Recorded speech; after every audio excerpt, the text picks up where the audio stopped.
Hello, I'm Andrew from Always on a Journey. As we all know, from the 1st of November, travelling to Thailand is finally about to get easier for everyone.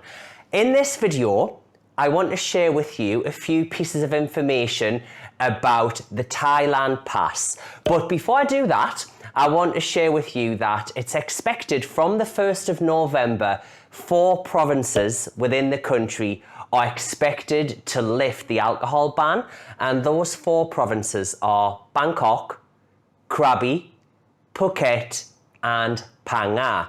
We're currently in Chiang Mai and we're not big drinkers, but we really want to explore and see a little bit more of the nightlife in those parts of the country.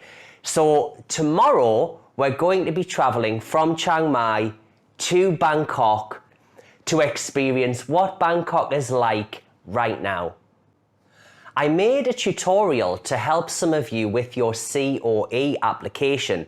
That is going to stop from the 1st of November, and as we know, Thailand Pass is going to take over from the COE, and I know a lot of you have got a lot of questions about the Thailand Pass, and in this video I want to try and answer some of them for you.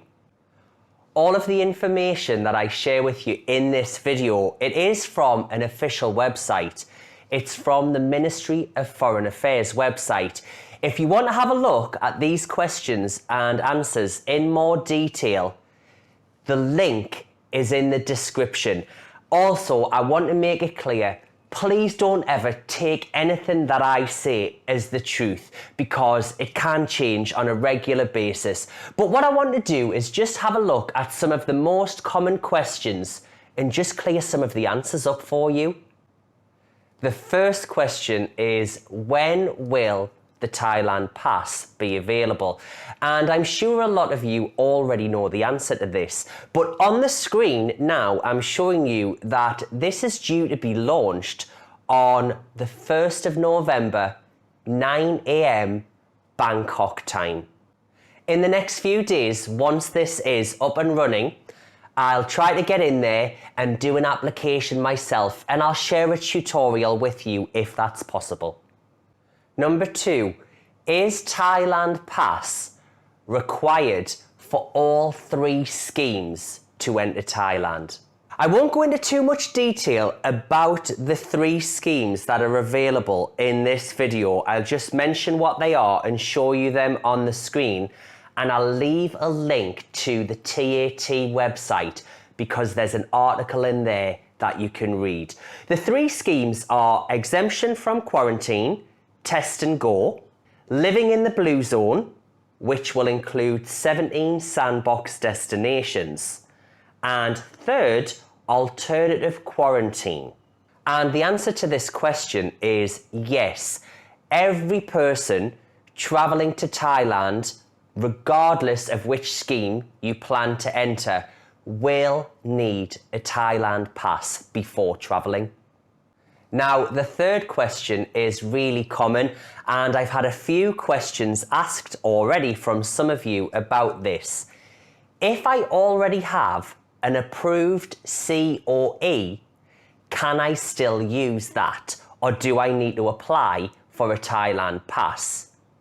The answer is yes. If you've got an approved COE, you can use that, and you don't need to apply for a Thailand Pass as well. Your COE will be accepted. Number 4, what should I do if my COE is still under consideration? For example, you might have applied for your COE and you're at the pre-approval stage.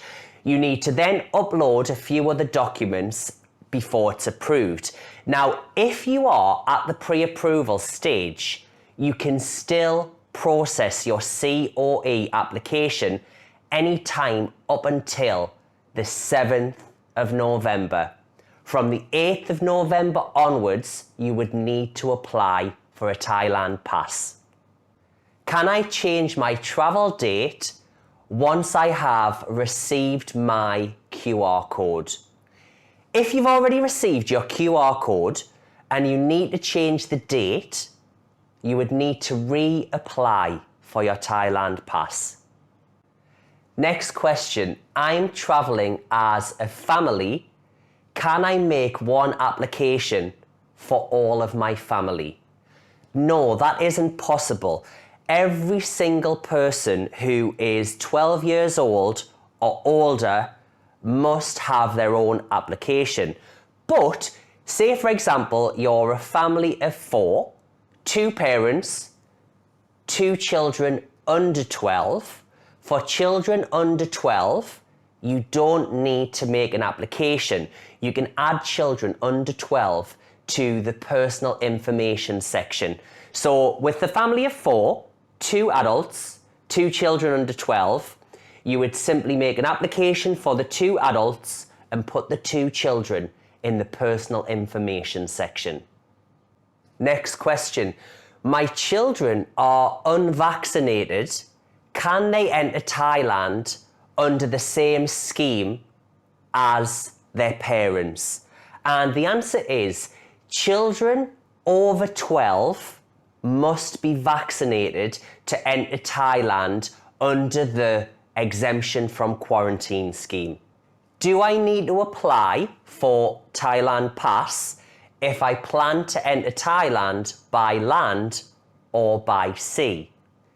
And at the moment, it's not possible to enter Thailand with the Thailand Pass by land or by sea. You can currently only enter by air.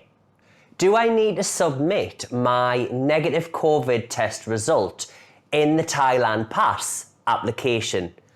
No, you don't need to do that. You do need to take a COVID test up to 72 hours before you travel to Thailand, and all you need to do is print that certificate, and at the point of departure, you'll be asked to show that document.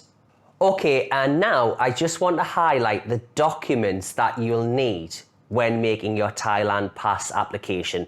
The first thing, everybody needs to have proof of their passport. And secondly, you need to have proof of your vaccination. Then you'll also need to have proof of your insurance covering you for up to $50,000 worth of COVID medical coverage. Then you'll also need to have proof of your hotel booking. So that could be 1 day if you're traveling under the exemption scheme, or if you're traveling for one of the sandbox schemes, you'll need a booking confirming 7 days in one of the sandboxes. And if you're applying for a visa, you'll also need proof of your visa as well. And that's it. Now, I haven't covered every single question, I'm sure. If you do have any further questions, drop me a message in the comments. If I haven't got the answer, I'll definitely try my best to find it out for you. Now, as I said at the beginning of the video, there are other questions that are answered on the Ministry of Foreign Affairs website, and if you want to read all of the information, the link is in the description. And I hope you're going to come back in a few days' time when we'll be in Bangkok, and we're really looking forward to sharing what Bangkok is like right now with you. And of course, if you haven't subscribed already, hit that button. Thanks for watching, and we'll see you in Bangkok.